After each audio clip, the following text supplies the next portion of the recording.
Assalamualaikum warahmatullahi wabarakatuh. Baiklah, di sini saya Deme Handra dengan NIM 1907645 akan menjelaskan tentang administrasi pendidik dan tenaga kependidikan. Konsep dasar administrasi PTK. Administrasi dalam pengertian secara harfiah, kata administrasi berasal dari bahasa Latin yang terdiri dari kata ad dan ministre. Kata ad mempunyai arti sama dengan kata to dalam bahasa Inggris yang berarti ke atau kepada, dan kata minister sama dengan kata to serve atau to conduct yang berarti melayani, membantu, dan mengarahkan. Dalam bahasa Inggris, to administer berarti pula mengatur, memelihara, dan mengarahkan.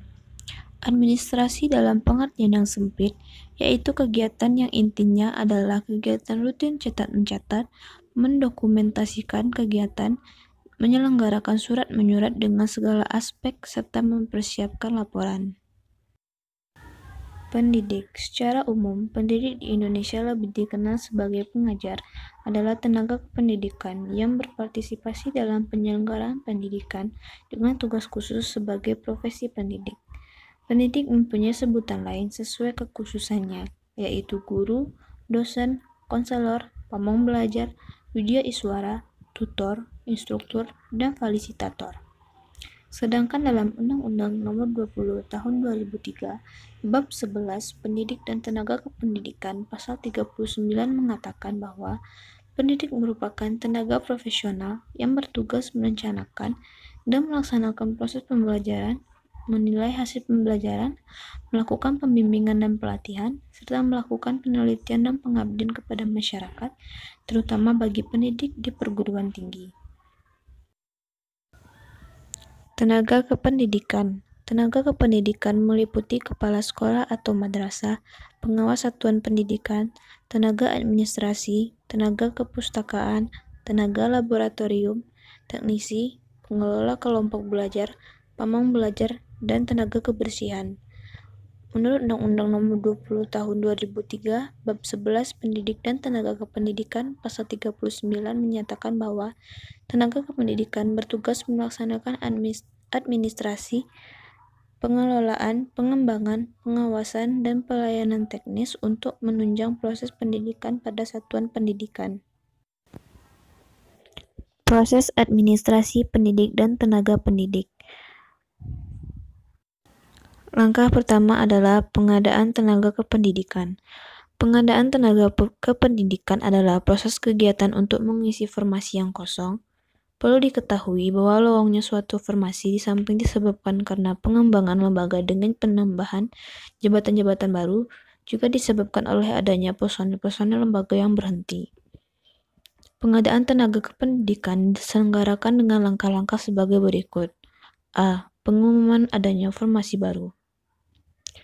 Pengumuman ini dilakukan untuk memberitahukan kepada seluruh masyarakat yang memenuhi kualifikasi melalui media cetak maupun media elektronik. B. Pendaftaran.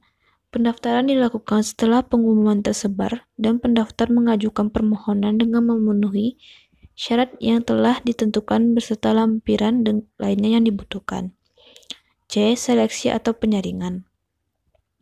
Dalam pengadaan tenaga kependidikan, penyaringan dilaksanakan melalui 2 tahap, yaitu pertama penyaringan administratif. Penyaringan administratif dilaksanakan berupa pemeriksaan terhadap kelengkapan beserta lampirannya. Apabila terdapat kekurangan lengkapan dalam hal administratif, maka peserta tersebut akan gagal. Yang kedua, ujian atau riset. Setelah peserta yang lulus dalam tes penyaringan administratif, maka akan mengikuti ujian pegawai dengan materi pemberitahuan umum, pengetahuan teknis, dan yang lainnya dipandang perlu. Langkah yang kedua adalah penempatan. Penempatan merupakan tindakan pengaturan atas seseorang untuk menempati suatu posisi atau jabatan. Meskipun tindakan penempatan ini mengandung unsur uji coba yang menyebabkan adanya tindakan penempatan kembali, namun pada dasarnya, penempatan tenaga kependidikan merupakan tindakan yang menentukan keluaran dan komposisi ketenagaan dilihat dari kepentingan keseimbangan struktur organisasi pendidikan nasional. Yang ketiga, orientasi. Orientasi merupakan upaya memperkenalkan seorang tenaga kependidikan yang baru terhadap situasi dan kondisi pekerjaan atau jabatannya.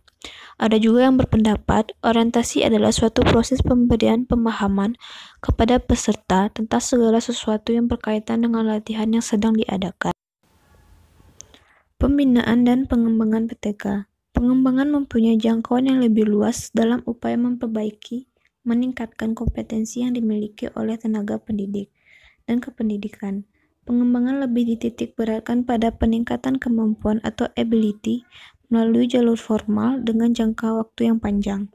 Pemberian kesempatan belajar yang didesain guna membantu pengembangan diri para tenaga pendidik dan kependidikan, di mana pengembangan diarahkan untuk menyiapkan tenaga pendidik atau kependidikan guna memegang tanggung jawab atas suatu jabatan atau pekerjaan di masa yang akan datang.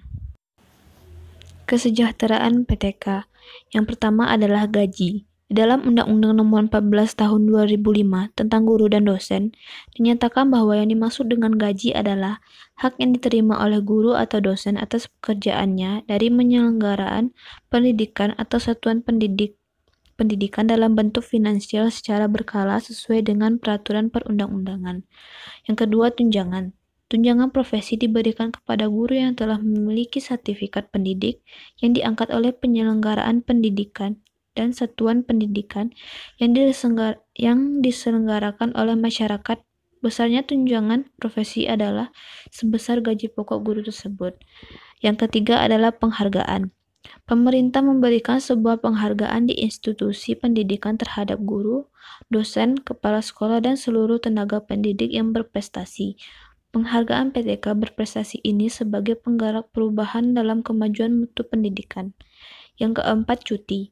Cuti adalah keadaan tidak masuk kerja yang diizinkan dalam jangka waktu tertentu. Jenis-jenis cuti yang pertama cuti tahunan, yang kedua cuti besar, yang ketiga cuti sakit, dan yang terakhir cuti bersalin. Selanjutnya, kenaikan pangkat PTK. Kenaikan pangkat merupakan suatu penghargaan bagi seorang pegawai yang juga merupakan salah satu bentuk dari promosi. Kenaikan pangkat pegawai negeri sipil diberikan dengan ketentuan sebagai berikut. Yang pertama, 4 tahun dalam pangkat yang dimiliki dan setiap unsur DP3 sekurang-kurangnya memperoleh nilai baik dalam tahun terakhir. Yang kedua, 5 tahun dalam pangkat yang dimiliki setiap unsur DP3 sekurang-kurangnya bernilai cukup dalam tahun terakhir. Pemberhentian dan pensiun PTK. Pemberhentian PTK. Pemberhentian pegawai negeri sipil adalah pemberhentian yang menyebabkan yang bersangkutan tidak lagi berkedudukan sebagai pegawai negeri sipil. Pemberhentian dari jabatan negeri adalah pemberhentian yang menyebabkan yang bersangkutan tidak lagi bekerja pada satuan organisasi negara, tetapi masih berkedudukan sebagai pegawai negeri sipil. Jenis-jenis pemberhentian. Yang pertama, pemberhentian dengan hormat sebagai pegawai negeri sipil. Pegawai negeri sipil yang diberhentikan dengan hormat sebagai pegawai negeri sipil menerima hak-hak kepegawaiannya berdasarkan peraturan perundang-undangan yang berlaku, antara lain hak atas pensiun. Yang kedua, pemberhentian dengan tidak hormat. Sebagai pegawai negeri sipil yang diberhentikan tidak dengan hormat sebagai pegawai negeri sipil kehilangan hak-hak kepegawaiannya, antara lain hak atas pensiun. Selanjutnya, pensiun. Pensiun adalah penghasilan yang diterima setiap bulan oleh seorang bekas pegawai yang tidak dapat lagi bekerja untuk membiayai kehidupan selanjutnya agar tidak terlantar apabila tidak berdaya lagi untuk mencari penghasilan yang lain. Latar belakang adanya pensiun. Yang pertama, karena batas usia pensiun. Kedua, kemampuan sendiri. Ketiga, takdir, misalnya sakit atau meninggal. Yang keempat, restrukturisasi atau dinas. Yang kelima, diberhentikan dengan tidak hormat karena adanya kasus. Unsur sifat pensiun. Yang pertama, penghargaan, diberhentikan dengan hormat. Yang kedua, jaminan hari tua. Dan yang ketiga, jasa terhadap negara atau pemerintah. Sekian hasil presentasi dari saya. Jika ada kata saya yang salah, saya mohon maaf. Saya sudahi dengan wabillahi taufiq wal hidayah. Assalamualaikum warahmatullahi wabarakatuh.